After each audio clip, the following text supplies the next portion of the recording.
दोस्तों नमस्कार, useful study में आपका स्वागत है। आज हम क्लास 12th मैथ की प्रश्नावली 7.2 के प्रश्न संख्या 2 को सॉल्व करेंगे। वीडियो अगर अच्छा लगे तो वीडियो को लाइक शेयर और सब्सक्राइब जरूर करिएगा। तो आइए स्टार्ट करते हैं वीडियो को। तो प्रश्न संख्या 2 आपका दिया गया है समाकलन log x का होल स्क्वायर बटा x इंटू डी एक्स, यानी इसका आपको क्या ज्ञात करना है, समाकलन ज्ञात करना है। तो चलिए स्टार्ट करते हैं। सबसे पहले हम यहाँ पर ध्यान से देखेंगे, क्वेश्चन आपका दिया गया है समाकलन का चिन्ह है log x का यहाँ पर होल स्क्वायर दिया गया है बटे यहाँ पर x दिया गया है इंटू आपका dx।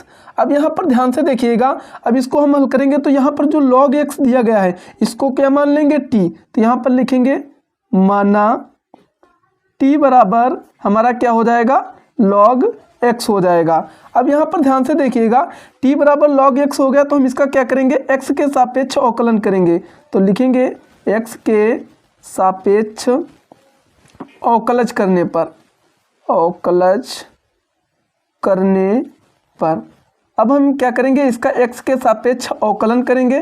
तो यहाँ पर ध्यान से देखिएगा, t आपका क्या हो जाएगा, dt अपान dx हो जाएगा बराबर, यहाँ पर ध्यान से देखिएगा log x, तो log x का क्या होता है, तो log x का होता है 1 अपान x। तो यहाँ पर लिख देंगे 1 अपान x।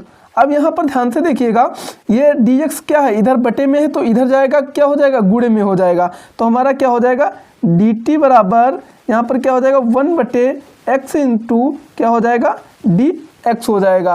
अब यहाँ पर ध्यान से देखिएगा, यहाँ पर हमने क्या माना था, t बराबर log x, तो log x की जगह पर हम क्या लिख सकते हैं, t लिख सकते हैं। तो यहाँ पर समाकलन का चिन्ह लगेगा और यहाँ पर क्या हो जाएगा t, और यहाँ पर स्क्वायर है तो यहाँ पर क्या हो लग जाएगा, t स्क्वायर लग जाएगा। अब यहाँ पर देखिए ये हमारा क्या है, x है बटे में, तो 1 अपान x बचा, तो 1 अपान x, तो 1 अपान x इंटू डी एक्स की जगह पर हम क्या लिख सकते हैं, dt लिख सकते हैं। तो इंटू हमारा क्या हो जाएगा, dt हो जाएगा। अब यहाँ पर आपका एक फार्मूला बन चुका है, कौन सा, तो यहाँ पर समाकलन x की power n into D x, इसका हमारा फार्मूला क्या होता है, तो इसका जो फार्मूला होता है वो होता है x की पावर n प्लस का 1 और बटे n प्लस का 1 और प्लस का c। तो यही हमारा क्या होता है, ये एक समाकलन का फार्मूला होता है x की पावर n। तो यहाँ पर ध्यान से देखिएगा t स्क्वायर है तो इसको हम किस प्रकार लिखेंगे, t की पावर 2 प्लस का 1 हो जाएगा और बटे यहाँ पर क्या हो जाएगा 2 प्लस का 1, और प्लस में हमारा जब समाकलन किसी चीज़ का करते हैं तो प्लस में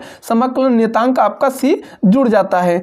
अब यहाँ पर क्या हो जाएगा, 2 और 1 को जोड़ेंगे तो हमारा कितना हो जाएगा, t की पावर 3 हो जाएगा बटे में हमारा क्या हो जाएगा 3 हो जाएगा, प्लस का हमारा c जुड़ जाएगा। अब यहाँ पर ध्यान से देखिएगा t, अब ऐसे आंसर को छोड़ेंगे तो आपका आंसर गलत हो जाएगा क्योंकि हमने यहाँ पर t बराबर क्या माना था, log x। तो आंसर में हम क्या करेंगे, यहाँ पर t की जगह पर log x लिखेंगे। तो लिखेंगे log x की पावर यहाँ पर कितना है 3 और बटे में हमारा कितना हो जाएगा 3 और प्लस का c, यही हमारा क्या हो जाएगा, इसका राइट आंसर हो जाएगा। क्योंकि हम t इसलिए मानते हैं क्योंकि जब हम हल करते हैं तो हल करने में हमें आसानी हो, इसलिए हम क्या मान लेते हैं, t मान लेते हैं। तो इसलिए हमने t मानकर आपका क्वेश्चन हल किया, आंसर आ गया, ये आपका राइट आंसर है। हम उम्मीद करते हैं दोस्तों कि आप सभी को अच्छे से समझ आया होगा। फिर भी अगर क्वेश्चन में कोई भी डाउट रह गया हो तो आप हमारे कमेंट सेक्शन में कमेंट कर सकते हैं, हम उसका अवश्य रिप्लाई देंगे। वीडियो अगर अच्छा लगा हो तो लाइक शेयर और सब्सक्राइब जरूर करिएगा। अगर आप पिछला क्लास से पढ़ना चाहते हैं तो हमने हर एक्सरसाइज की प्लेलिस्ट बना रखी है, आप चैनल को सब्सक्राइब करके आप आसानी से मैथ सीख सकते हैं। तो मिलते हैं दोस्तों नेक्स्ट वीडियो में, तब तक के लिए जय हिंद जय भारत।